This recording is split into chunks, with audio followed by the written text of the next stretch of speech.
যদি জীবনে সুখী হতে চান, যদি জীবনে একটা শান্তিপূর্ণ জীবন কাটাতে চান, এই কপালে যা লেখা আছে তাতে খুশি হয়ে যান। আর কপালে যা লেখা নেই তা নিয়ে কোনো আফসোস করতে যাবেন না। আল্লাহ তাআলা বলেছেন 10 নম্বর পারা সূরাতুত তাওবা, قُل لَّن يُصِيبَنَا إِلَّا مَا كَتَبَ اللَّهُ لَنَا Whatever I have decided for you will must happen. আল্লাহ বলছেন আমি তোমার কপালে যা লিখে রেখেছি এটা ডেফিনেটলি হবে। And whatever I have not decided for you will never ever happen. বান্দারে, আমি তোর কপালে যা লিখে রাখি নাই তা আজীবন পুরো পৃথিবীর সমস্ত শক্তি এক করলো কেউ তোকে দেওয়ার ক্ষমতা রাখে না, কারণ কপালের সমস্ত লেখনী লিখেছে একজন। দেখা যাক আপনাদের জবানে আল্লাহর নামটা আসে কিনা, বলেন তো সবাই তিনি কে? আরেকবার বলেন সবাই তিনি কে? আল্লামা ইকবাল। আমি তার একজন ভক্ত, তার কবিতার ভক্ত। তার কবিতাগুলো পড়লে বুঝলে গায়ের পশমগুলো আমার দাঁড়িয়ে যায়, এত চমৎকার তার লেখনী। ভাষা হচ্ছে তার উর্দু, কিন্তু লেখার গাঁথনি এত মারাত্মক চমৎকার সুন্দর। একজন বাঙালি যে উর্দু ভাষা আহামরি বোঝে না, সেও তার কবিতার পাগল হয়ে যায়, এত চমৎকার তার লেখনী। আল্লামা ইকবালের একটা লেখনী আমি এই মুহূর্তে বলতে চাই আপনাদেরকে, সুখী করবার জন্য, আপনার মনের জ্বালা এবং কষ্টকে দূর করবার জন্য। আল্লামা ইকবাল তার কবিতায় লিখেছেন, जो नसीब में है वो कभी छिन नहीं सकता और जो नहीं है वो कभी मिल नहीं सकता, जो चला गया उस पर सब्र आ जाएगा और जो आएगा जिंदगी में उस पर शुक्र आ जाएगा। रब की फैसले अकल से तोले नहीं जाते, ये दिल के यकीन से समझे जाते हैं मेरे दोस्त। जिंदगी में जो बुरा वक्त है वो भी लिखा हुआ है, जो अच्छा वक्त है वो भी लिखा हुआ है। तुम कहते हो कि अगर मेरी जिंदगी में बुरा वक्त आएगा तो मैं क्या करूंगा, तुम कहते हो कि अगर मेरी जिंदगी में बुरा वक्त आएगा तो मैं क्या करूंगा, और मैं तुम्हें कहता हूं सुनो, खुदा पर यकीन रखो, बुरा वक्त ही कभी नहीं आएगा। ठीक না বলে? আল্লামা ইকবাল লিখেছেন যা কপালে আছে আসবে, আর যা নাই তা আসবে না। যা হারিয়ে গেছে আলহামদুলিল্লাহ, যা আসবে তাতেও আলহামদুলিল্লাহ। জীবনের ভালো সময়টাও লেখা আছে, খারাপ সময়টাও লেখা আছে। মাঝে মাঝে তুমি হতাশ হয়ে যাও, আয় হায় হায় হায় কালকে কি খাবো, কালকে কি হবে, আয় হায় হায় হায় আমার ছেলের কি হবে, আয় হায় হায় হায় আমার মেয়ের বিয়েটা কি আদৌ হবে কিনা, যুবকদের টেনশন, আদৌ পরীক্ষায় পাশ করব কিনা, ক্যারিয়ারে ভালো কিছু করতে পারবো কিনা। আরে বেটা, টেনশনের কোনো কারণ নাই। আল্লাহ যদি তোমার কপালে শান্তি লিখে থাকে, কসম খোদার পুরো দুনিয়ার সেই শান্তি কেউ তোমার থেকে চাইলে এক চুল পরিমাণ কাটতে পারবে না। এটার নামই তাকদীরে বিশ্বাস। ঠিক কিনা বলেন? তাহলে 1 নম্বর কথা, কপালে যা লেখা আছে তাতে খুশি হয়ে যান। আপনার জন্ম জয়পুরহাটে, খুশি হয়ে যান। আপনি একজন রিকশাওয়ালা, খুশি হয়ে যান। আপনি গরিব ঘরের ছেলে, খুশি হয়ে যান। আপনি একজন গরিব ঘরের বউ, খুশি হয়ে যান। আপনার স্বামী আপনাকে টিনের বাসায় রেখেছে, খুশি হয়ে যান। সুখে দুঃখে যেই বান্দা পড়তে পারে আই এম সো হ্যাপি, আলহামদুলিল্লাহ। আল্লাহ বলছে লা ইন শাকারতুম লাযীদান্নাকুম। বান্দা তুই একবার পড়বি আল্লাহ আমি তোমার সিদ্ধান্তে খুশি, তোর নিয়ামত যদি হয় 50 ভাগ, আমি আল্লাহ করে দিব 100 ভাগ। সুবহানাল্লাহর আওয়াজটা আসে না? আরেকবার পড়েন তো। আচ্ছা লাভটা বলে দিই, একবার সুবহানাল্লাহ পড়বেন, জান্নাতে একটা প্রাসাদের মালিক হয়ে যাবেন। পড়েন, এক প্রাসাদের মালিক হয়ে গেছেন। আরেকবার পড়েন। তাহলে কপালে যা লেখা আছে আজ থেকে কোনো অভিযোগ করা যাবে। এদিকে খুব অ্যাক্টিভ, তোমরা অ্যাক্টিভ নও ভাই আমার। আর একবার বলছি, কপালে যা লেখা আছে তা নিয়ে কোনো অভিযোগ করা যাবে। 2 নম্বর কথা, আমি নিজে একজন গ্রামের ছেলে, আমার বাবা মা সবাই গ্রামের ছেলে। আপনারা গ্রামের মানুষ, খেটে খাওয়া মানুষ। এখানে বেশিরভাগ মানুষ খেটে খাওয়া মানুষ, দিনমজুর মানুষ। আমার যুবক ভাইয়েরাও খেটে খায় জয়পুরহাটে। আপনার জীবনে আপনি যে অবস্থানে আছেন, যেই কষ্টে আছেন, একটা কথা অলওয়েজ মাথায় রাখবেন, আল্লাহ বান্দাকে সেই পরীক্ষা করে বান্দা যেই পরীক্ষা হজম করতে পারে।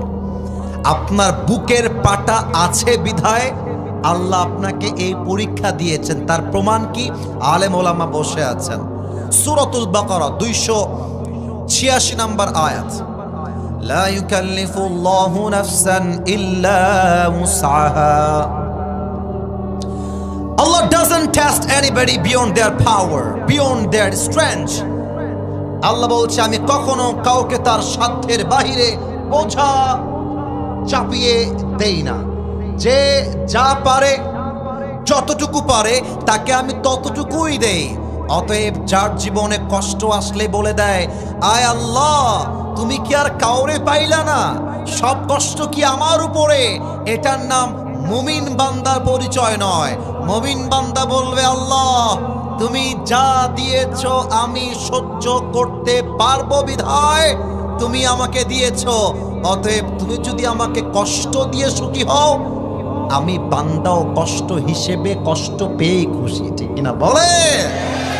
অতএব আজ থেকে সুখে দুঃখে মাজার হাড় ভেঙে দেওয়া যাবে না, দেয়ালে পিঠ ঠেকে দেওয়া যাবে না।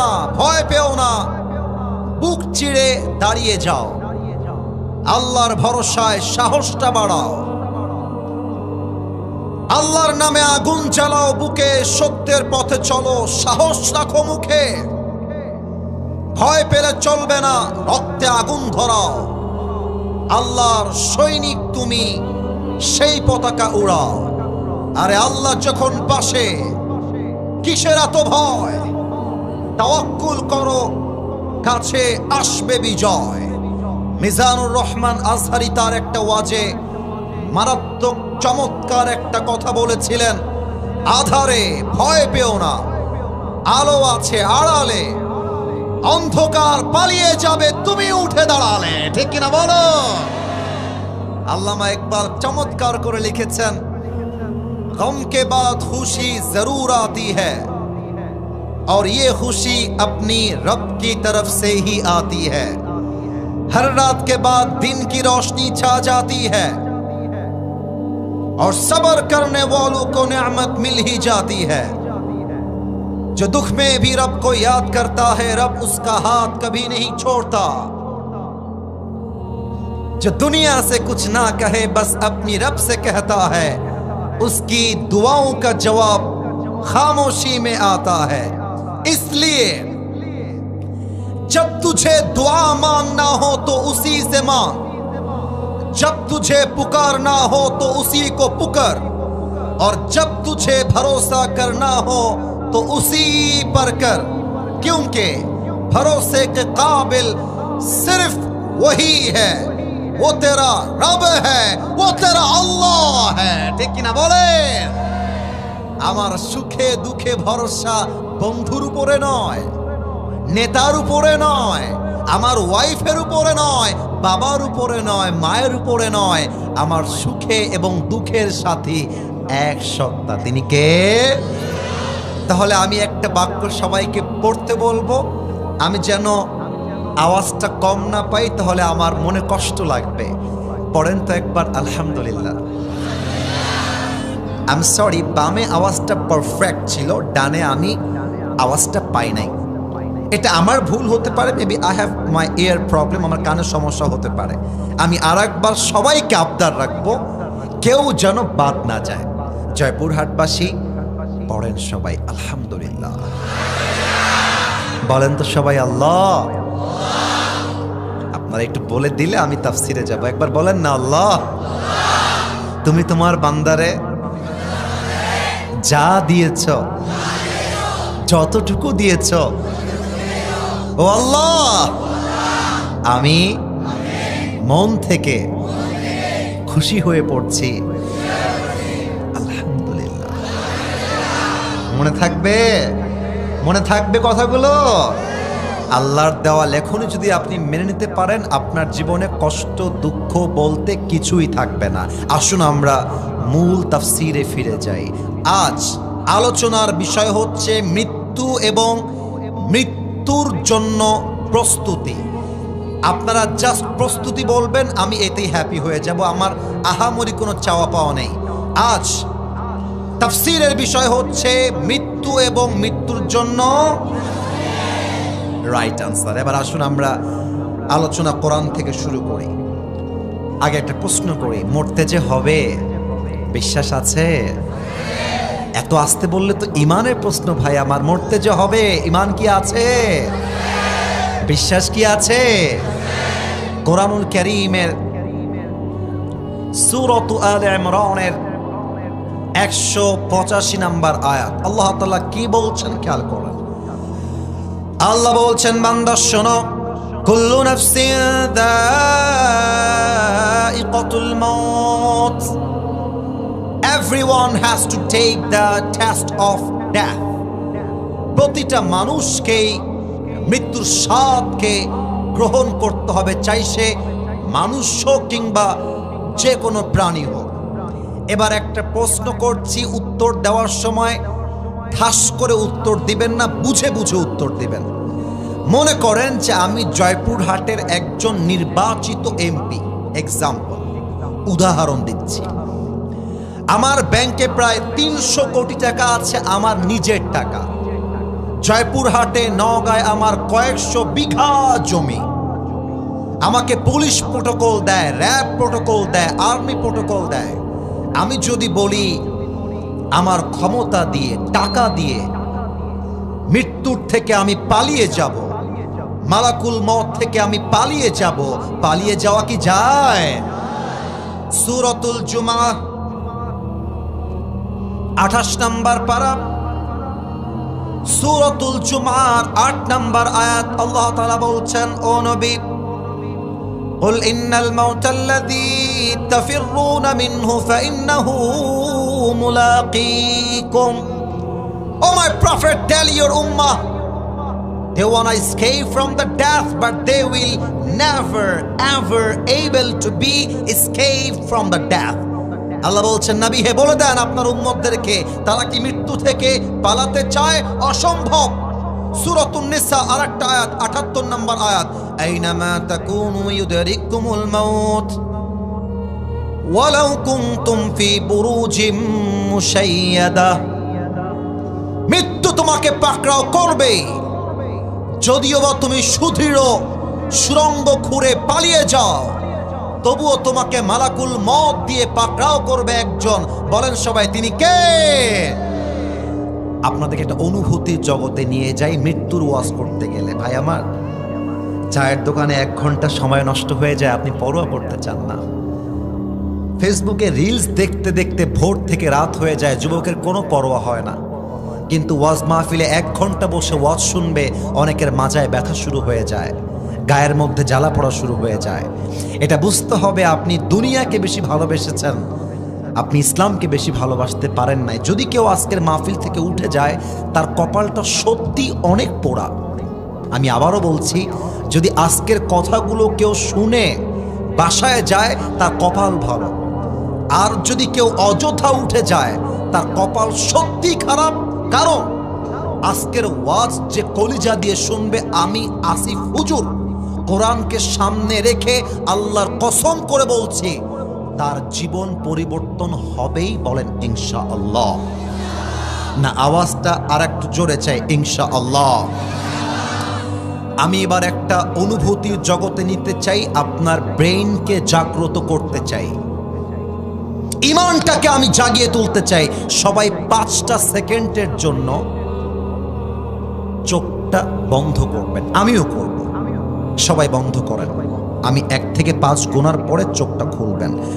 ক্যামেরাম্যান ভাইরাও চোখ বন্ধ করবেন, স্টেজে ভাইরা আবদার আমার চোখটা বন্ধ। যদি চোখ বন্ধ হয়ে যায়, আমি কাউকে দেখতে পাচ্ছি না, আমার বিশ্বাস জয়পুরহাটবাসী আমার আমানত রাখবে, আমার কথা রাখবে। আমি 1 থেকে 5 গুনছি, গোনা শেষ হবে, চোখ খুলবেন। 1, 2 3 4 5। সবাই চোখ খোলেন। এই মুহূর্তে চোখ খুলে নিজে প্রশ্ন করেন, যদি আমি এখন আজকে এই মুহূর্তে মারা যাই, আমার মালাকুল মউত চলে আসে, আমি কি আমার জীবনে এমন কোনো আমল করেছি যে আমল দ্বারা আমি জান্নাতি হতে পারবো?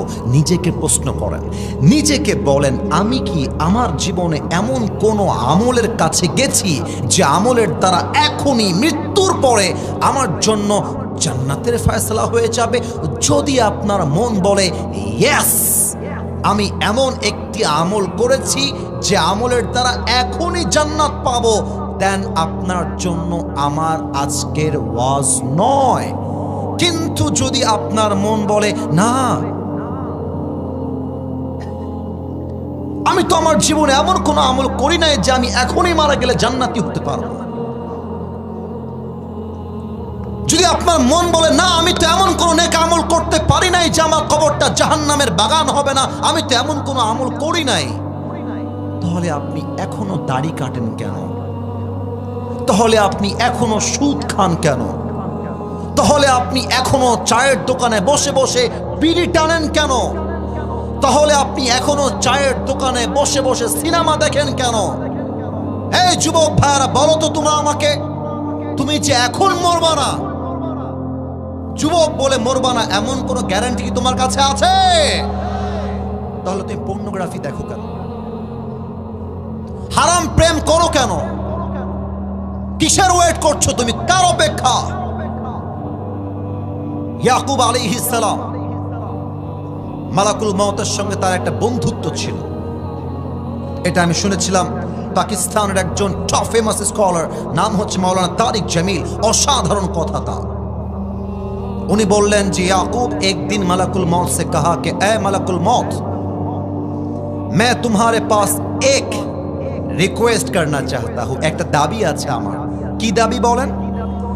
আমার দাবি হলো, তুমি যখন রূহ কবজ করতে যাও, কাউকে খবর না দিয়ে চলে যাও। কিন্তু আমার দাবি হলো, যখন তুমি আমার রূহ কবজ করতে আসবা, তার আগে একটা কাসেদ বার্তাবাহক পাঠায় দিবা, যে আমাকে ডাকতে বলবে, হে ইয়াকুব, তোমার মৃত্যুর সময় হয়ে গিয়েছে, মৃত্যুর জন্য প্রস্তুত হয়ে যাও। আমি সাথে সাথেই মৃত্যুর জন্য প্রস্তুত হয়ে যাবা। ইয়া মালাকুল মউত, হে মালাকুল মউত, বলো তুমি আমার এই আবদার রাখতে পারবা কিনা? মালাকুল মউত ডাক দিয়ে বলছেন, এ ইয়াকুব, ये तो कभी भी नहीं हो सकता। मौत से पहले किसी को कोई खबर नहीं होता, हम किसी को कोई खबर ही नहीं देते। আমি তো কখনো কাউকে মৃত্যুর আগে খবর দেই না, তবে আল্লাহ রাব্বুল আলামিন মানুষের দেহের প্রত্যেকটা অঙ্গে প্রত্যঙ্গে মৃত্যুর জন্য খবর দিয়েছেন। কেমন করে? আমি একটু বুঝাই দেই, আমাকে একটু একটা মিনিট চোখ দিয়ে ভালো করে তাকান। আমার যে মাথায় চুল আছে, আমার প্রাণ প্রিয় জয়পুরহাটবাসী জবান দিয়ে উত্তর দিবেন, দিল থেকে উত্তর দিবেন, আমার এই মাথার চুলটা কি সাদা না কালো? আর একটু জোরে, সাদা না কালো? আমার মুখে এই যে দাড়ি, এটা কি সাদা না কালো? আমি যখন 70 বয়সে পা রাখবো, 60 বছর বয়সে পা রাখবো, বুঝে বলবেন না, বুঝে বলবেন না, তখন কি আমার এই চুলগুলো আজকের মতো কালো থাকবে না সাদা হয়ে যাবে? সাদা হয়ে যাবে। মালাকুল মউত বলছে, হে ইয়াকুব, কালো চুলের পরে সাদা চুল, শক্তিশালী চোখের পরে দুর্বল চোখ, টনটনে চামড়ার পরে ভাঁজ পড়ে যাওয়া চামড়া, শক্তিশালী দুর্বলের পরে কোমর হয়ে গেল দুর্বল। প্রত্যেকটা ধাপ মানুষকে খবর দেয়, এই তোর সময় কিন্তু শেষ হচ্ছে। চুলটা সাদা হয়, বলে এই ভাই স্টপ, থেমে যা, চুল তো সাদা হয়ে গেল, আর কত রে বাবা। আজ এই চোখ দিয়ে দূরে দেখা যায়, 60 বছরে পা রাখলে সামনে কিছু দেখা যায় না, আবজা আবজা হয়ে যায়। এই দুর্বল চোখ আমাকে স্মরণ করিয়ে দেয় এই দুনিয়ার জীবনটা জাস্ট খেল তামাশা ছাড়া আসল ঠিকানা দুনিয়ার জীবন হতে পারে না, ঠিক কিনা বলে? পৃথিবী আমার আসল ঠিকানা নয়, মরণ একদিন মুছে দেবে সকল রঙিন পরিচয়। পৃথিবী আমার আসল ঠিকানা নয়, মিছে জীবনের বন্ধন, মিছে মায়া সেন প্রীতি বন্ধন, মিছে জীবনের রং ধনু সাত রং, মিছে জীবনের রং ধনু সাত রং, মিছে জীবনের বন্ধন। পৃথিবী আমার আসল ঠিকানা নয়, মরণ একদিন মুছে দেবে সকল রঙিন পরিচয়। পৃথিবী আমার আসল ঠিকানা নয়, ঠিক কিনা বলে? প্রত্যেকটা মুহূর্তে আপনার দেহ আপনাকে স্মরণ করাচ্ছে তোমার সময় শেষ, মৃত্যুর জন্য প্রস্তুত হয়ে যাও। এবার আসেন, আমি বলতে চাই মৃত্যুটা আসলে আসবে কেমন করে, মৃত্যুটা আসলে হবে কেমন করে। এই জয়পুরহাটবাসী, আমার কথা কি বোঝা যায় না? আপনারা বললে আমি ওয়াজটা সামনে আগাতে চাই, কথা কি বোঝা যায়? আচ্ছা, মৃত্যু আসবে দুই ভাবে। নামাজি বান্দার মৃত্যু হবে একরকম, বেনামাজি বান্দার মৃত্যু হবে আর এক রকম। যে সুদখোর তার মৃত্যু হবে একরকম, যে সুদ মুক্ত তার মৃত্যু হবে আর এক রকম। প্রথমে আমরা জানতে চাই নামাজি বান্দার মৃত্যু কেমন হবে। এই হাদিসগুলো শুনলে নামাজি যারা আছেন আপনার কলিজা জুড়ায় যাবে। আল্লাহ রসুল বলেছেন, নামাজি বান্দার সামনে যখন মালাকুল মওত আসবে, তার চেহারা হবে ধবধবে তাজা যুবকের মতো, জামার পোশাক হবে সাদা জুব্বা। নামাজি বান্দার সামনে এসে মালাকুল মওত দাঁড়িয়ে যাবে আর মুচকি হাসি দিয়ে বলবে, ইয়া আইয়াতুহান নাফসুল মুতমাইন্না উখরুজি ইলা মাগফিরাতিল্লাহি ওয়া রিজওয়ানি। এই নামাজি বান্দা, বের হয়ে আসো। নামাজি বান্দা ডাক দিয়ে বলবে, কোথায় বের হব, কোথায় আমার ঠিকানা? হাদিসে আসছে মালাকুল মওত ডাক দিয়ে বলবে, ইলা মাগফিরাতিল্লাহি ওয়া রিজওয়ানি। আরে আসো, তোমার জন্য আল্লাহর জান্নাত অপেক্ষায় অপেক্ষমান রয়েছে। সুবহানাল্লাহ পড়বেন না আপনারা সবাই? আচ্ছা, এবার একটু আমার ডান হাতটা দেখবেন। আমি এটা হটাইলাম, হাদিসটা প্র্যাকটিক্যালি বোঝাতে চাই, and not a different issue. এটা ভিন্ন কোনো আমার উদ্দেশ্য নেই। মালাকুল মওত নামাজি বান্দার রূহকে কবজ করবার জন্য ডান হাত বাড়াবে। আওয়াজ যদি যায় একটু বলবেন, বাম হাত না ডান হাত? এটা নামাজি বান্দার জন্য। মালাকুল মওত যখন নামাজি বান্দার রূহটা কবজ করবে, হাদিসে আসছে নামাজি বান্দার কষ্ট কেমন হবে। একটা পিঁপড়া কামড় দিলে যেই পরিমাণ কষ্ট হয়, তার চাইতে আরো শান্তিপূর্ণ ভাবে মালাকুল মওত নামাজি বান্দার রূহকে কবজ করবে। সুবহানাল্লাহ পড়বেন না আপনারা সবাই? এবার আসেন, বেনামাজির রূহটা কত মারাত্মক ভাবে কবজ হবে। এখানে অনেকে আছেন, আমাকে মাফ করে দিবেন, আমি কথাটা বলছি আপনাকে আঘাত করবার জন্য না, আমি আবারও বলছি, আপনি আমাকে মাফ করে দিবেন। এখানে অনেক লোক বসে আছেন যার পকেটে এখন বিড়ির প্যাকেট আছে, এখানে বসে আছে। অনেক যুবক এখানে বসে আছে যার মোবাইল ফোনে এখন খুঁজলে মেয়েদের উলঙ্গ ভিডিও খুঁজে পাওয়া যাবে, এখানে বসে আছে। আমি কিন্তু আঘাত দেওয়ার জন্য বলি নাই, ওয়াল্লাহি আমি আপনাকে আঘাত দেওয়ার জন্য বলছি না। এখানে অনেক যুবক বসে আছে, যে যুবক এই সপ্তাহে একটা মেয়ের সঙ্গে পার্কে গিয়ে প্রেম করে আসছে, এখানেই বসে আছে। এখানে অনেক যুবক এমনও বসে আছে, যে যুবকটা এই মাহফিলে বসে তার প্রেমিকার সাথে মেসেঞ্জারে চ্যাট করেছে, এখানে বসে আছে। আমি তোমাকে আঘাত করার জন্য বলছি না, আমার কথাগুলো বোঝো, আমার কথাগুলো একটু বোঝার চেষ্টা করো। এইরকম বেনামাজির সামনে, যার মুখে দাড়ি নাই, নামাজ নাই, নবীর সুন্নত নাই, আজীবন হারাম খেয়েছে, হারাম পথে চলেছে, ও যখন মালাকুল মউতের চেহারা দেখবে, আমার বডিটা খেয়াল করবেন, আমার বডি দেখবেন, আমি হাদিসটা বুঝাই দিচ্ছি, থর থর থর থর করে কাঁপবে। মালাকুল মউতের ভয়ঙ্কর চেহারা, বেনামাজি চোখটা উল্টায় যাবে, মুখ দিয়ে সাদা সাদা ফেনা বের হওয়া শুরু হয়ে যাবে, থর থর থর থর করে কাঁপবে। মালাকুল মউতের চেহারা হবে নীলাভ বর্ণের চেহারা, নীল হবে তার দেহের রং, চোখটা হবে লাল টকটকে, দেহের জামা হবে কালো পোশাক। ওই বেনামাজি মুরব্বী, বেপর্দা নারী, হারাম কাজে লিপ্ত থাকা যুবক মালাকুল মউতকে দেখে চোখটা উল্টায় যাবে, আর ঠোঁটের এই পাশ দিয়ে সাদা সাদা ফেনা বের হওয়া শুরু হয়ে যাবে। আমি নিজে এমন মৃত্যু আমার চোখে দেখেছি, আমি নিজে দেখেছি, এমনে ফেনা বের হবে সাদা সাদা। এবার মালাকুল মউত তার দিকে চোখ তুলে তাকিয়ে একটা ধমক দিয়ে বলবে, ইয়া আইয়াতুহান নাফসুল খাবিসা উখরুজি ইলা গাদাবিল্লাহ। মালাকুল মউতের ডাক, এই বেনামাজি বের হয়ে আয়, বের হয়ে আয়।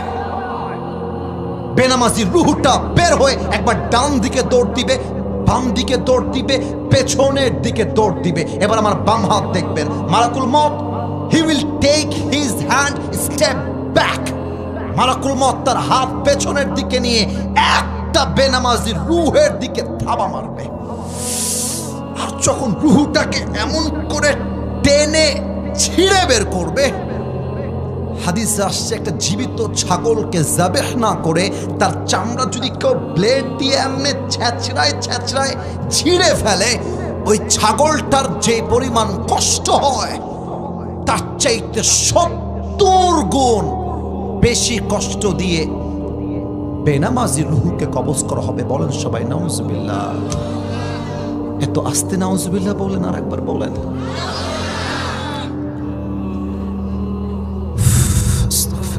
আল্লাহ, আমি তোমার কাছে দোয়া করছি, আল্লাহ তুমি আমাকে সহ আমাদের সবাইকে এই মৃত্যুর আযাব থেকে বাঁচায় দিও। পড়েন সবাই আমিন। আমার জামা কাপড় যখন আমি পরি, আল্লাহ তাআলা আমাকে সামর্থ্য দিয়েছেন, আমি জুব্বা পরলে দামি জুব্বা পরি, পাঞ্জাবি পরলে দামি জুব্বা পরি, পাঞ্জাবি দামি পরি, সব আমি দামি পরা ট্রাই করি। ব্যাপারটা এরকম নয় যে আমি খুব দুনিয়াদার মানুষ, ব্যাপারটা হচ্ছে আলেমরা যারা থাকে এদেরকে স্মার্ট থাকতে হয়, কারণ মানুষ যেন শিখতে পারে ইসলাম মানে খ্যাত নয়, ইসলামের মতো স্মার্ট ধর্ম আর কোনোটাই হতে পারে না, ঠিক কিনা বলে? কিন্তু আমি ভাবি, ইসরে এই যে দামি জুব্বাটা পরে আছি, টুপিটা দামি পাকিস্তানি টুপি, এত ব্র্যান্ডের ওয়াচ ঘড়ি পরে আছি, ব্র্যান্ডের রিং পরে আছি, মরার সাথে সাথে জামাগুলো ব্লেড দিয়ে ছিঁড়ে ছিঁড়ে কেটে ফেলা হবে। এত চাকচিক্য পোশাক খুলে এটা সাদা কাফনের কাপড়ে প্যাকেট করে দেওয়া হবে। আজকে যে মেয়েগুলো রাস্তাঘাটে নেচে বেড়ায়, টিকটকে নেচে বেড়ায়, একটা লাইক পাওয়ার জন্য, কমেন্ট পাওয়ার জন্য মেয়েরা প্রতিবন্ধীর মতো নেচে বেড়ায়, যুবক ভাইরা, ঠিক কিনা বলো? এই মেয়েটা মৃত্যুর সাথে সাথে তার দেহের জামা খুলে জাস্ট 5 পার্টের একটা সাদা কাফনের কাপড়ে প্যাকেট করা হবে। এই জীবনটা চাকচিক্যের জীবন নয়, এই জীবন হচ্ছে সেই জীবন যেই জীবনটা হবে একমাত্র আমার কবরের জন্য, একমাত্র আমার আল্লাহর জন্য, একমাত্র আমার নবীর জন্য। ঠিক কিনা বলে? রূপেরই গৌরবে সাজিয়াছ সাজ। আমি কি বলবো নাকি বলবো না? না, আপনারা মনে হয় রাগটা করেছেন, থাক না। আমার কথা কি কোনো ভুলভাল আমি বলেছি প্রিয় ভাইয়েরা আমার? আচ্ছা, আমি একটু প্রশ্ন করে গানটা গাইতে চাই। আপনারা যেই মাটিতে বসে আছেন, এই মাটির নিচেই কিন্তু আপনার দাফন হবে। যে মাটির নিচে পা দিয়ে হাঁটেন আর বলেন আমি হলাম এই এলাকার এমপি, আমি হলাম এই এলাকার চেয়ারম্যান, আমার দাপট কে দেখে, আমার দাপটে কারা বেপরোয়া ভাব করে ওর চোখ তুলে ফেলবো, হাত ভেঙে ফেলবো, এই এমপিকেও মৃত্যুর পরে 3.5 হাত মাটির মধ্যে দাফন করে দেওয়া হবে। ঠিক কিনা বলেন? একদিন মাটির ভেতরে হবে ঘর রে মন আমার, কেন বাঁধো দালান ঘর। একটু গাইবেন না আমার সাথে?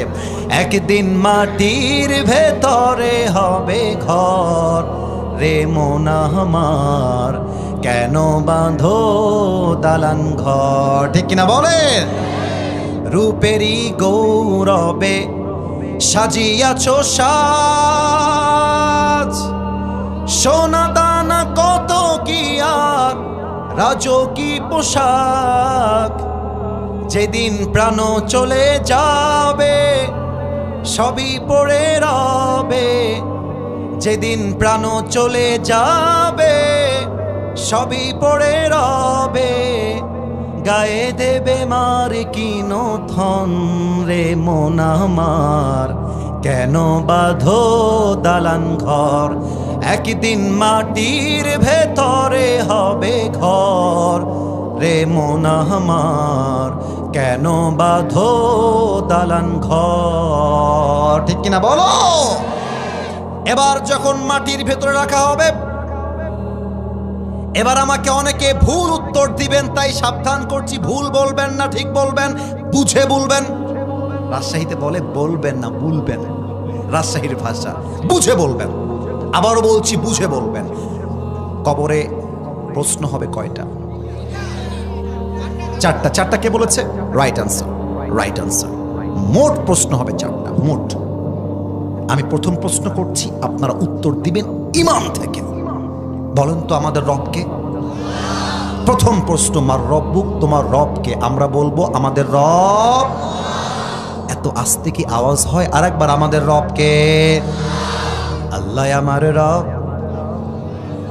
আল্লাহ আমার রব, দমে দমে তনু মনে তারি অনুভব, তোমার দুনিয়াতে আমি যেদিকে তাকাই অথই নিয়ামতে ডুবে আছি সবাই, পাখপাখালির কণ্ঠে শুনি তাসবিহ কল রব, তাসবিহ কল রব। আল্লাহ আমার রব, এই রবই আমার সব। বলেন সবাই রবকে। 2 নম্বর প্রশ্ন, ওমান নাবিয়ুকা তারিফু হাযার রাজুল, তুমি কে মানুষটাকে চেনো, তোমার কে হয়? এটা সবাই উত্তর করতে পারবে না। আচ্ছা, একটা এক্সাম্পল দিয়ে বোঝাই, একদম বাস্তব উদাহরণ। আমার মুখে যে আমি দাড়ি রেখেছি, কেউ পাম দিবেন না। আমাকে দাড়িতে অসুন্দর লাগতেছে? এই আপনারা এত আসতে বললে আমার খারাপ লাগবে, আনস্মার্ট লাগতেছে, খ্যাত লাগতেছে। অনেক মেয়ে দেখবা দাড়ি দেখলে চুলকানো শুরু হয়ে যায়, দাড়িওয়ালা পছন্দ করতে চায় না, বলে দাড়িওয়ালা খ্যাত। আমি বলবো যেই মেয়েদের দাড়িওয়ালা পছন্দ নয়, তাদের জন্য বিটিএস এর হিজড়া ছাড়া সেকেন্ড কোনো অপশন আমাদের কাছে নয়। আরে যেই মেয়ে আমাকে দাড়ির জন্য বিয়ে করতে চায় না, সোজা কথা, সে তো আমার বাড়ির বউ হওয়ার যোগ্যতাই রাখে না। ঠিক কিনা বলো? আপনাকে যখন বলবে তোমার নবীকে তুমি চেনো, কি নাম বলো, যদি মুখে দাড়ি না থাকে, জাস্ট নামে মুসলমান হন, আপনি উত্তর করতে পারবেন না, আপনি পারবেন না। আচ্ছা, এর কারণটা বুঝাই দিই। আমার মনে হয় যে আপনারা আমার ওয়াজ আলহামদুলিল্লাহ বুঝতে পারছেন, এটা আমি নিজে ফিল করতে পারছি। আচ্ছা, ধন্যবাদ প্রিয় ভাই, আপনি আমাকে অ্যাপ্রিশিয়েট করেছেন। আমার হাতে এটা টিস্যু, আমি জানি এটা টিস্যু, কিন্তু এটা হচ্ছে পরীক্ষার কাগজের খাতা। এবার আপনারা বলবেন এই তো আমার ভাই বুঝে গেছে, এটা হচ্ছে পরীক্ষার কাগজের খাতা।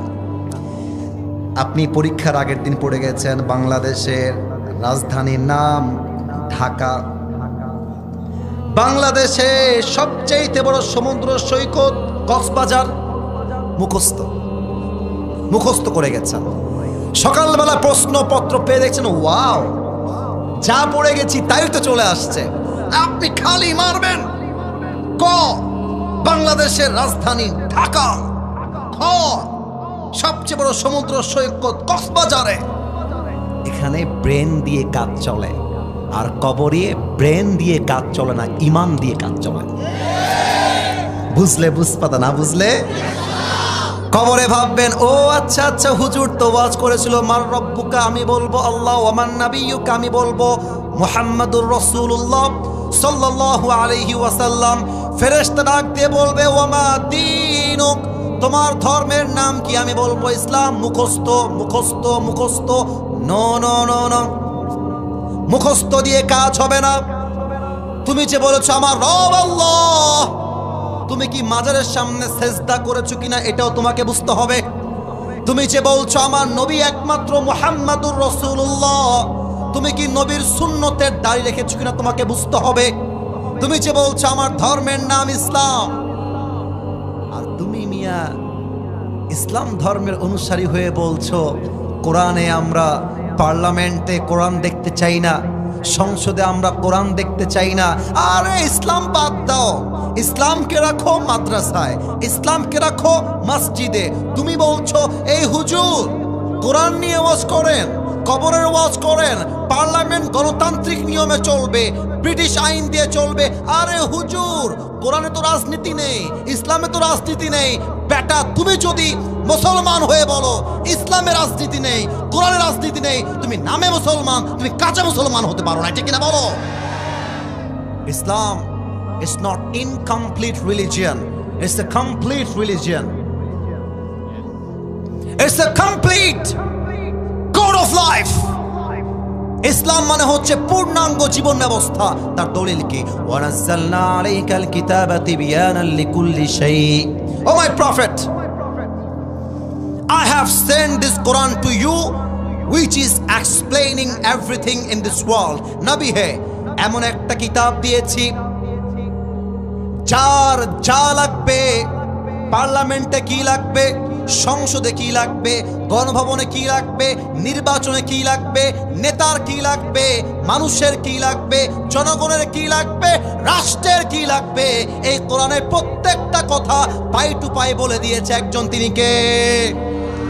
ইসলাম যে কমপ্লিট প্রমাণ কি? আল ইয়াউমা আকমালতু লাকুম দীনাকুম ওয়া আতমামতু আলাইকুম নি'মাতি ওয়া রাদিতু লাকুমুল ইসলাম দীনা। হে রাসূল, আমি আজকে ইসলাম ধর্মকে আপনার জন্য স্বয়ং সম্পূর্ণ করে আপনার হাতে, সুবহানাল্লাহ আসতে বলবেন না, আমি আগে বলে নেই, হে রাসূল আমি আপনার আল্লাহ ইসলাম ধর্মকে আপনার হাতে সম্পূর্ণরূপে হাদিয়া দিয়ে দিলাম। এত আস্তে সুবহানাল্লাহ বলেন সবাই সুবহানাল্লাহ। তাহলে কবরের প্রশ্ন ব্রেন দিয়ে নয়, হবে ইমান দিয়ে। তিনটা প্রশ্ন শেষ, এবার হচ্ছে 4 নাম্বার প্রশ্ন। অনেকে জানেন অনেকে জানেন না, আমি বলে দিচ্ছি। ফেরেশতা বলবে আরে ব্যাপার কি, এ তো কোনো প্রশ্ন আটকায় না, ব্যাপার স্যাপার কি, নকল করলো নাকি রে বাবা? এই ওমা ইলমুক, what is the source of your knowledge? তুমি যে বললা তোমার রব হচ্ছে আল্লাহ, তুমি যে বললা তোমার রাসূল হচ্ছে মুহাম্মাদুর রাসূলুল্লাহ সাল্লাল্লাহু আলাইহি ওয়াসাল্লাম, তুমি যে বললে তোমার ধর্ম ইসলাম, how do you know that? ওয়ামা ইলমুক, what's the source of your knowledge? তোমার এত জ্ঞানের উৎস কোথায়? আমরা বলবো জ্ঞানের উৎস একটা কিতাব। জয়পুরহাটবাসী আওয়াজ দিয়ে বলেন কিতাবটার নাম। তোমরা উত্তর দাওনি, আর একবার কিতাবটার নাম।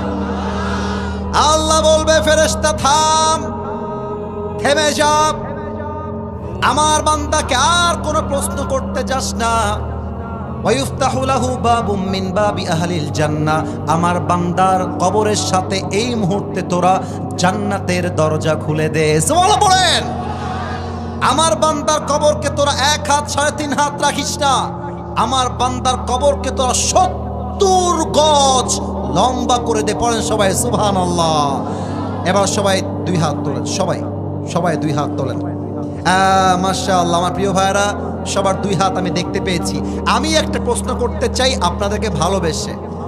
আমার তারেক ভাই সহ যারা কমিটিতে আছেন, আমি ওয়াদা করায় এসেছি যে আমি আসিফ হুজুর পুরো দেশে সব জায়গায় 1 ঘন্টা ওয়াজ করি। আমি এসেছি 10টা 20-এ, এখন বাজে 11টা 30 পার, প্রায় 1 ঘন্টা 10 মিনিট অলরেডি হয়ে গেছে। বলবেন নিয়ম ভাঙলেন কেন? ভাই আমার, সব জায়গায় নিয়ম দিয়ে হয় না, মাঝে মাঝে ভালোবাসা দিয়েও তো হিসাব করতে হয়। কথা ঠিক আছে কিনা বলে? তো আমি আর কয়েকটা কথা বলে দোয়া করতে চাই। আপনাদের কি অনুমতি আছে? এত আসতে বললে তো ওয়াজ হবে না, দোয়া হবে। অনুমতি কি আছে? ওয়াজ কি চলবে? আসিফ হুজুর কি থাকবে? আমাকে একটা ওয়াদা দেওয়া লাগবে হাত তুলে, তাহলে আওয়াজ হবে, না হয় হবে না। বলেন সবাই আমাকে একটু জোরে আওয়াজ দিয়ে ডাক দিয়ে, হুজুর। এই তো যুবকরা জেগে উঠেছে। আরেকবার বলেন সবাই, হুজুর। আমরা জয়পুরহাটের সন্তান, আপনাকে ওয়াদা দিলাম। কে বাদ যায় খেয়াল করো তো, খেয়াল করো কে বাদ যায়। বাটপারি করো না ভাই আমার সাথে ওয়াদা দিলাম। দোয়া না করে আমরা কেউ মাঠ ছেড়ে, এবার আমি যেমন করে বলবো আপনিও তেমন করে বলবেন। আমি 2 হাত নাড়াচ্ছি, মাথাও নাড়াবো, যাব না। আর একটু জোরে কলি কি হয় রে ভাই, যাব না। আওয়াজ দিয়ে বলেন সবাই ইনশাআল্লাহ। মাত্র 2টা কথা বলে আমরা দোয়ার দিকে যাব। আমি জানি নওগাঁবাসী, জয়পুরহাটবাসী আগেই ঘুমিয়ে যায়, এটা আমি আগের থেকেই জানি। তবে পুরো বছরে একটা দিন মাহফিল রে ভাই, যদি মাত্র 1.5 ঘন্টা ওয়াজ করতে না পারি, তাহলে তো আমাদের কলিজে কারোই ঠান্ডা হবে না। ঠিক কিনা বলে? তাকবীর দেন, নারে তাকবীর। মৃত্যুর জন্য প্রস্তুতি কথাটা বাকি আছে, এটা বলে কেউ যদি উঠে যায়, কেউ উঠছে নাকি? কেউ যদি না, ঠ্যাং ভেঙে দেওয়া যাবে না। কেউ যদি উঠে যায়, ও লুঙ্গিটা টান দিয়ে ধরে বসায় দেওয়া লাগবে, তবে লুঙ্গি যেন খুলে না যায়। খবরদার কেউ যেন উঠে না যায়। আর 2টা মেসেজ দিয়ে আমরা দোয়ার দিকে যাব। কবরের জন্য, মৃত্যুর জন্য প্রথম প্রস্তুতির নাম হচ্ছে তাওবা। তাওবা মানে কি? Go back to your Lord. আমি যা করেছি আমার পাপ হয়ে গেছে, আল্লাহ কেউ জানে না, তুমি জানো। আল্লাহ রে, আমি তোমার কাছে দিল থেকে তওবা করছি, আল্লাহ তুমি তোমার এই অধম বান্দার জীবনের সব গুনাহ মাফ করে দাও। পড়েন সবাই আমিন। এবার বলেন তো, আমাদের জীবনে গুনাহ আছে না নাই? আরো জোরে বলেন, আছে না নাই? আমাদের জীবনে পাপ অন্যায় আছে না নাই? কেউ না জানলেও জানে একজন, বলেন সবাই তিনি কে? পৃথিবী না জানুক আমি তো জানি, আমি কি পাপ করেছি হায়। আমার পাপের করলে বিচার, বাঁচার আমার নাই উপায়। দয়াময় প্রভু মাফ করো আমায়, মাফ করো আমায়। পড়েন সবাই আমিন। এবার বলেন তো, আমার কলিজার টুকরা জয়পুরহাটবাসী, আমি যদি আজকে মাহফিলের মধ্যে একটা ফোন চুরি করি, এই যে ডান পাশে, এই ভাইজান, এটা ঠিক না, তাহলে কিন্তু আমি দোয়া করে দিব। একজন উঠে গেছে আমার চোখের সামনে দিয়ে, আমি বলে দিচ্ছি, মাই ওয়াদা is done, my time is done, it's over. আমার টাইম শেষ। আমি ওয়াজ করছি একটাই কারণ, আমার মনে হচ্ছে মানুষগুলো কলিজা দিয়ে আমার ওয়াজগুলো শুনছে। ঠিক কিনা বলে? আর একজন যদি উঠে যায়, ওয়াল্লাহে আমি ওখানে দোয়া করব, ওখানেই ওয়াজ শেষ হবে। আমি আপনার জন্য আমার কলিজা শুকায় ওয়াজ করতেছি, আমার ভেতরে ঘেমে গেছে। আমি প্রায় 8 ঘন্টার জার্নি করে আসছি, মাঝে একটু রেস্ট হয়েছে রাজশাহীতে। আমি এতক্ষণ ওয়াজ করব আর আপনি উঠে যাবেন, তাহলে তো হইল না ভালোবাসার মানটা। আমি আবারও বলছি, দুইটা কথা বলতে চাই, এটা বলেই দোয়া হয়ে যাবে। কেউ যেন বাম থেকে, সামনে থেকে, ডান থেকে উঠে না যায়, হটে না যায়। তাকবীর দেন, লিল্লাহি তাকবীর। আমি যদি একটা মোবাইল ফোন চুরি করি, আমার ভাই আমাকে এত ভালোবাসা দিচ্ছে, ভাই বলবে হুজুরকে তোমরা জেলে দিয়ে দাও। কথার কথা। কারণ কি? আমি চোর, আমি চুরি করেছি। এখন বোঝার চেষ্টা করেন, জয়পুরহাটে আমার নামে মামলা হলো, জেলার মধ্যে আদালতে আমাকে রাখা হলো যে বিচার হবে। এখন আমার জেল দেওয়া হলো মোটামুটি মনে করেন যে 3 মাসের জেল। কথার কথা 3 মাসের জেল। আমি বের হয়ে গেলাম জেল খেটে 3 মাস পরে। এখন জেল থেকে বের হয়েই জয়পুরহাটের শহরে গিয়ে একটা বাইক চুরি করলাম, আবার জেলে। বের হলাম, ইফটিজিং করলাম, আবার জেলে। ঢুকি বের হই, ঢুকি বের হই। এখন জেলার যে আছে আদালতের দায়িত্বে কিংবা জেলখানার দায়িত্বে, তারা দেখছে এই আসামি যেন তেন আসামি নয়, আসে যায়। এটা হচ্ছে দাগি আসামি, দাগি চোর, দাগি ডাকাত। গ্রামের ভাষায় এভাবে আমরা বলি খুলনার ওদিকে। দাগি আসামি মানে কি? আপনার নামটা ব্ল্যাক লিস্টে যাবে, ব্ল্যাক লিস্টে। মানে এই আসামিটা কন্টিনিউ আসামি, এমন আসামি যে বের হয়ে গেল চোখে চোখে রাখতে হবে, কখন জানি কি করে বসে। কথা কি বোঝা যায় নাকি যায় না? তার মানে দুনিয়াতে অন্যায়ের সিস্টেমটা হলো আপনার নামটা আসামির খাতার থেকে কেটে যায় না। আপনি একবার পাপ করলে মানুষের চোখে কালার হয়ে যান, আপনার চরিত্রটা নষ্ট হয়ে যায় মানুষের চোখে, আর আপনার নামটা আসামির খাতায়, জেলখানায় আমরণ থেকে যায়। আল্লাহ বলছে, বান্দা এবার আমার নিয়মটা শোন, তুই 1000 অন্যায় করবি আর একবার বলবি আল্লাহ আস্তাগফিরুল্লাহ। আমি আল্লাহ শুধু মাফ করে দিব তা নয়, আমি আল্লাহ তোকে মাফও করে দিব, আসামির খাতার থেকে তোর নামটা মুছে দিয়ে তোকে আমি নিষ্পাপ বান্দা হিসেবে কবুল করে নেব। এত আস্তে সুবহানাল্লাহ পড়লে তো আমার মনটা ভরবে না। আরেকবার পড়েন। প্রমাণ কি? আত্তাইবু মিনা যামবি কামান লা যামবা লাহ। যে গুনাহ থেকে তওবা করে সে যেন এমন হয়ে যায় যেন সে কখনো গুনাহটা করে নাই। সুবহানাল্লাহ পড়বেন না আপনারা? কিফিল এক যুবকের নাম, বনি ইসরাইলের এক যুবকের নাম কিফিল। এই যুবকটা প্রত্যেক দিন জেনা করত, নারী নিয়ে এসে ভাড়া করে এসে জেনা করত। প্রত্যেক দিন নতুন নতুন মেয়ের সাথে জেনা করত। একদিন ওই যুবকটা একজন মেয়েকে নিয়ে আসছে, সুন্দরী, অনেক সুন্দরী। তো কিফিল যখন জেনা করার জন্য ঘরে ঢুকেছে, কিফিল দেখছে মেয়েটা খাটের উপরে বসে বসে 2 চোখের পানি ছেড়ে কান্না করছে। কিফিলের মনে একটা আঘাত লেগেছে। কিফিল বলছে, এই বোন, why you are crying? তোমার চোখে পানি কেন বোন? তো মেয়েটা বলছে, হে কিফিল, আমি কোনো পতিতা নই, আমি কোনো প্রস্টিটিউট নই, আমি কোনো খারাপ বংশের মেয়ে নই, আমি ভালো বংশের মেয়ে, আমি চরিত্রবান মেয়ে, কিন্তু আমার অভাব, আমার ক্ষুধার যন্ত্রণা আজকে আমাকে এই অবস্থায় নিয়ে আসছে, আমি আসলে এরকম মেয়ে নই। এই কথা বলে মেয়েটা চিৎকার করে চোখের পানি ছেড়ে কিফিলের সামনে কান্না শুরু করে দিয়েছে। কিফিলের মনে হেদায়েতের নূর জ্বলে উঠেছে। কিফিল বলছে, এই বোন, টেনশন নাই, যাও, আমি তোমাকে টাচ পর্যন্ত করব না, তোমাকে আমি পবিত্র নিয়ে আসছি, আমি তোমাকে পবিত্র করেই ছেড়ে দিলাম। সুবহানাল্লাহ পড়বেন না আপনারা? মেয়েটা বের হয়ে গেছে, আর কিফিলের কলিজায় দাগ টেনে গেছে। ইসরে, আমি কত মেয়ের ইজ্জত নষ্ট করেছি, আমি কত মেয়ের সতীত্ব কেড়ে নিয়েছি, আমি কত মেয়ের সাথে আজ অব্দি জেনা করেছি। কিফিল সেই জায়গা থেকে, মন থেকে আল্লাহকে বলছে, আল্লাহ, তোমার এই কিফিল, তোমার এই অধম বান্দা তোমার কাছে দিল থেকে তওবা করছে। আল্লাহ, তুমি যদি আমার তওবা কবুল করো, তুমি আমাকে এই মুহূর্তে উঠিয়ে নাও।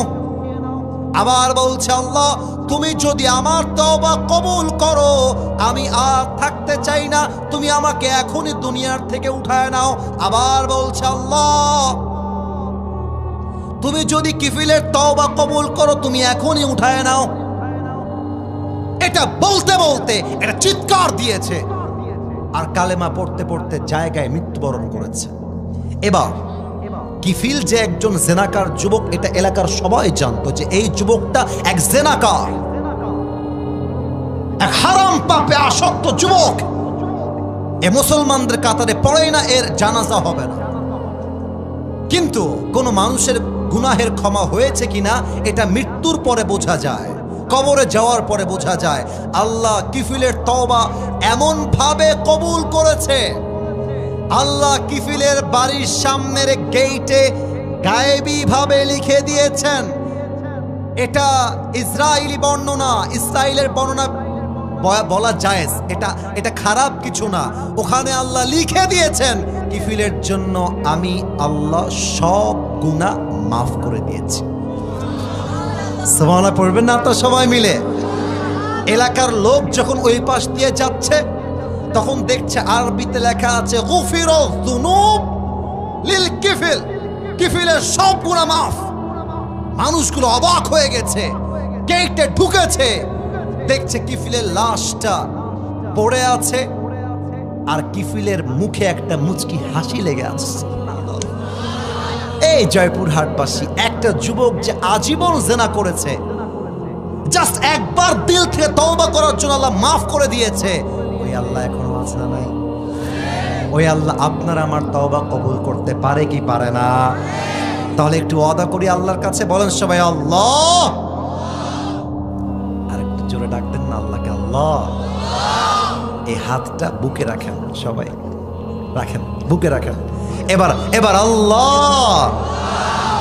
আবার কবে ডাকতে পারবেন, আবার কবে কি করবেন, নামাজ আদৌ পড়বেন কিনা আমি জানি না, তবে আজকে একটা চান্স পেয়েছি আল্লাহকে পাওয়ার, আজকে একটা চান্স পেয়েছি তওবা করার। হতে পারে যাওয়ার সময় আমার মৃত্যু হয়ে যেতে পারে। আমরা আল্লাহকে আর একবার ডাক দিই, আল্লাহ তোমার শাহী দরবারে দিল থেকে তওবা করছি।